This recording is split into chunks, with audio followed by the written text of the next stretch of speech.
Skeet was not far from Orpington in Kent. You obtained a railway ticket at a reduced price. I think, from memory, it was £1.09, a return ticket to Knockholt. You walked across the fields, unless 5 of you arrived at the same time, and you caught a taxi for 12 shillings and 6pence old money, which took you to the house.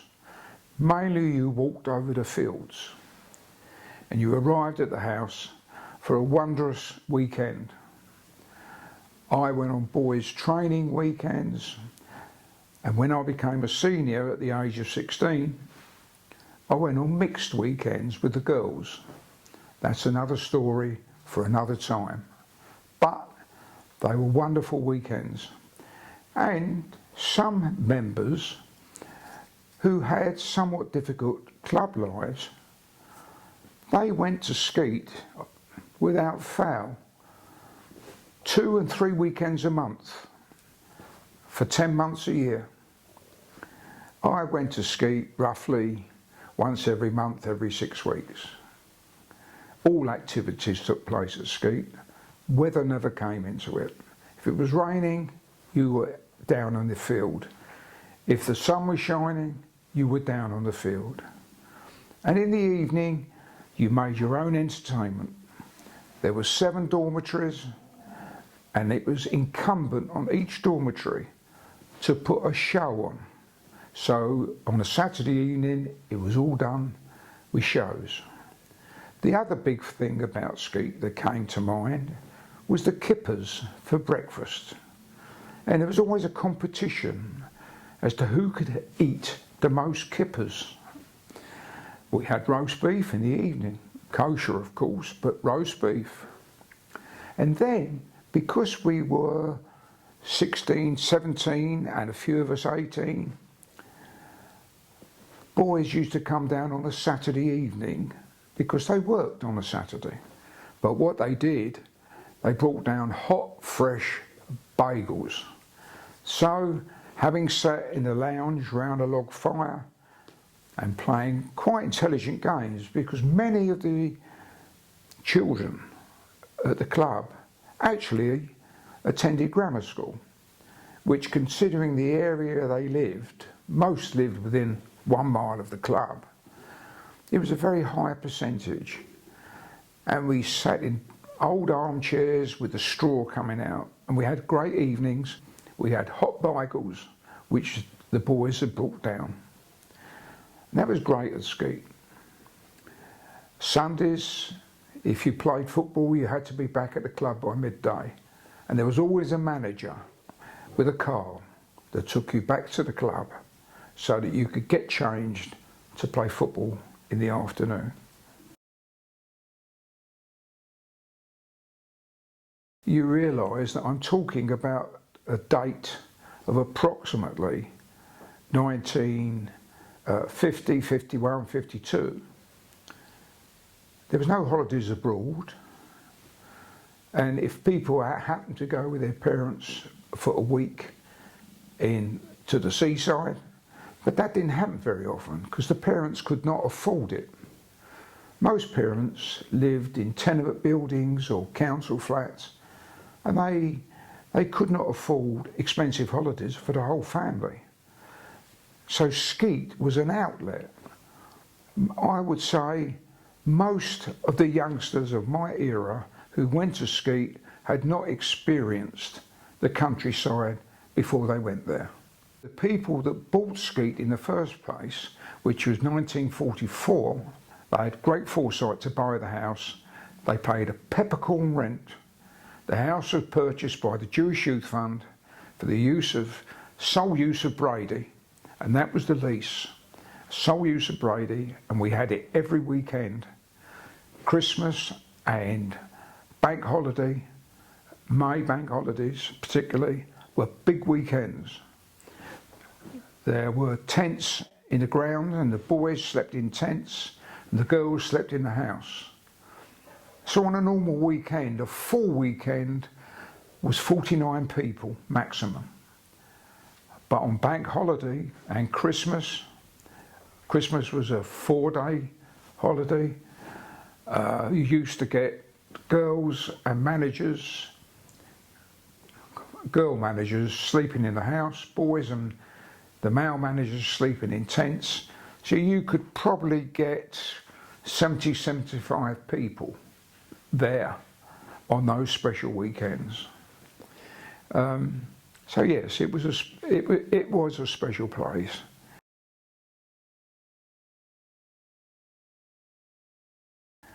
And at camp, it was a whole new world. It was in Sidmouth in Devon. We were there for 10 days.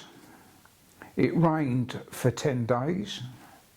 We had to dig a moat round our tent to stop the water pouring in. We slept on straw palliasse, and Yogi organised the most fantastic programme.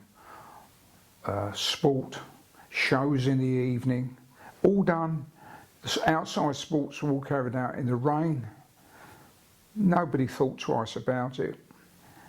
And the evening in the big marquee, there was shows, and we had our meals in the big marquee, and it was the most wonderful time until I got home and I emptied my suitcase into the bath under my mother's instruction, and insects were all crawling all over the bath. I was then warned you will never go to camp again, which I took with a pinch of salt. I'll tell you a camp story. In my second camp, which was at Stoke Fleming, which Devon, just outside Dartmouth. And you need to understand that camp was about 200, 240 boys and managers were at camp each year. And on this particular camp, we happened to have quite a few members of the senior boys' first team. And Yogi, who was very good at seeking out small facts that nobody knew, found out that Stoke Fleming had won that season the Devon Village Cup. So all the villages in Devon competed for a knockout cup competition. So Yogi, in his wisdom, arranged a friendly match for Brady campers against Stoke Fleming Cup winners. And it so happens the team had 9 players of the senior level, and they were too short. So they got hold of my friend and myself to make up the number, because we were in the under 16s at the time. And the result was we beat them by 3-2. There was about 400 or 500 people watching, everybody from Brady and many villagers and tourists. So that evening, and they were quite shocked, but we weren't. That evening, or the next day, on a free time, we visited the local pub.